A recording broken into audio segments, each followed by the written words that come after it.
Hello，大家好，我係玫瑰園物業團隊嘅代表 Terry Lee。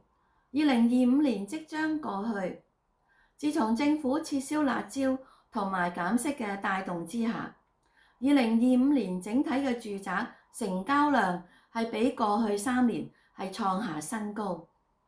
我哋預計2026年，由於多重嘅利好帶動之下，香港嘅經濟會穩步向好。而地產嘅市場亦將充滿活力，尤其是喺豪宅方面，我哋更加會提高一線，係受惠於金融人才嚟到香港同埋上市企業嘅增加。我哋期望2026年豪宅嘅成交量將會係增加到係 10%。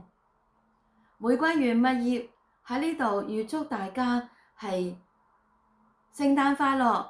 新年進步，2026年貨如輪轉，財運亨通。如果大家對我哋嘅香港樓市嘅走勢感到興趣，希望能夠把握入市嘅機會，不妨 follow 我哋同埋 like 我哋。喺度順便同大家提一提，2026年玫瑰園物業地產代理嘅課程將會喺1月份開班。